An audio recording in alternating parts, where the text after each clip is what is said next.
What's up, heroes? Today we're going to talk about principles for the fatherless father. If you're fathering and you never had a dad at the home. As a fatherless father, not that I did not have a substitute. I was raised by my uncle, but I did not have my biological father in the home. I realized there was a lot of things that I just did not know. From my uncle, I learned that you come home every night, you work hard, you try to teach your kid, you make funny jokes, you laugh, you come home, you make sure you're home for dinner, you do those things. I learned those things, but there was other things I just did not know.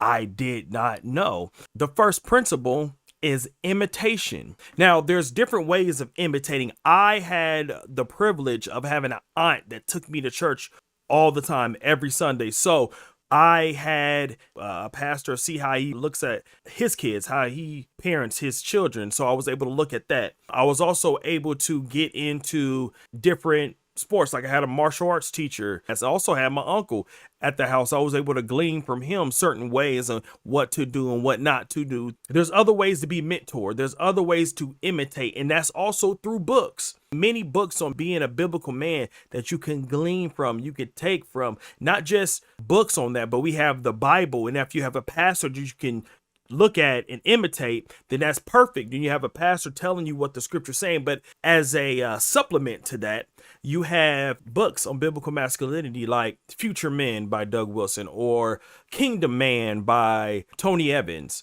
The 5 Pillars of Manhood by Brian Tome, or Stu Weber's book Tender Warrior, or It's Good to Be a Man by Dominic Tennant and Michael Foster. You have all these things so you can imitate, because imitation is how everyone learns. It's not just if you're going to imitate, it's who you're imitating. We as fatherless fathers, men that did not grow up in a home where the father is there and active and live and things like that, we have to imitate greatness and read books to imitate, to fill in those gaps that we do not know that we have. There's certain things I did not know until I looked through certain books. There's certain things I did not know I needed to know until I was under a pastor, like one of my mentors, Pastor Ringer. When I was under him, I realized the relationship between me and my son. I did this before I had kids. I looked at how he treated his son, and I was like, I want to do that. I looked at how he treated his wife. I want to do that. I looked at how he treated his daughter. I want to do that. So it's imitation. If you're a fatherless father, someone that grew up without a dad in the home, you have to look out and imitate greatness, imitate good things. So again, it's not if you're imitating, it's who you're imitating, because you're always going to be imitating someone. If you don't want to follow in the footsteps of your father, which you have made that choice to marry, you made that choice to have children, you made that choice to be there for your children. So that means you don't want to imitate the evil patriarchy or the wrong way of doing things. Imitate good books, good mentors, pastors, older men, older gentlemen. Get those people to speak into your life, and then you fear God enough to take that correction and keep it moving. Take that correction and implement it in your life. That's the first principle. Imitation.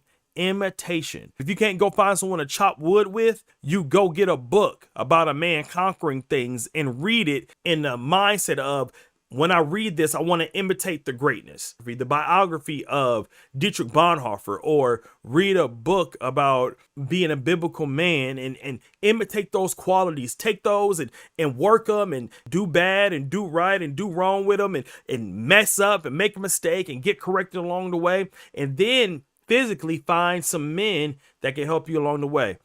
The second thing that we need to do, not just imitate, I had to determine in my mind that this is what I'm going to do. I am going to be a father. I am going to be there for my children. I made this vow when I was younger, when I was 8 years old, and my dad did not show up again. And I was looking out the window, look for him to show up to pick me up for the weekend. And I did not go outside. I didn't do anything. I was waiting for him at the window, just looking. And I determined then when I was 8 years old that I would not treat my children like that. I'm not going to treat my kids that way. And you kind of have that type of determination that you are going to be there. You're going to determine in your mind that your children would not be a statistic. Your children would not be part of the 18.4 million children who do not have a father. Determine in your mind. So you read and you learn and you glean and you grow grit and you grow stick to itiveness. Follow your determination that you're going to be there. I'm going to be there for rehearsal. I'm going to be there for recitals. I'm going to be there for snotty noses and diaper changes. I'm going to be there no matter what comes. I'm going to show up for my children, for my wife. That's hero stuff. That's what we're supposed to be as men. That's what we're supposed to do. That's a principle. You got to have it in your mind that you will show up. Number 3, you have to be faithful in small things. That means coming home every night after work. That means being at the dinner table with your kids. I learned from my uncle, who I call my dad. I learned from my uncle that faithfulness of coming home every night, the faithfulness of being there for dinner. When you know he's going to be home. That thing, we have to be faithful in the mundane or in the everyday. Every day you tell somebody you love them. Every day you're faithful to your wife. Every day you make it in your mind to, I'm going to go through these steps to be a faithful man. Every day, every single day, we have to make up our mind to do this, to be a man, to be a godly man. And it's an everyday struggle because it's so easy to fall into passivity. It's so easy to just let life happen to us. It's so easy to fall in the victimhood mentality. It's so easy, but you have to make it a point in your mind that I'm going to be faithful over what I have. I'm going to steward what I have, mold and shape what I have. And the only way to do that is through imitation and through mentoring. And then you're determined to mentor. You're determined to be mentored and determined to put those things in practice.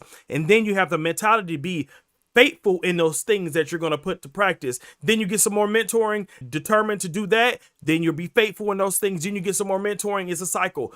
I had to learn while being a fatherless father. I had to learn how to mimic the good things, how to imitate good qualities in men so I can present that to my family until it's a part of me. Then I was determined once I started this process that I was going to learn this process.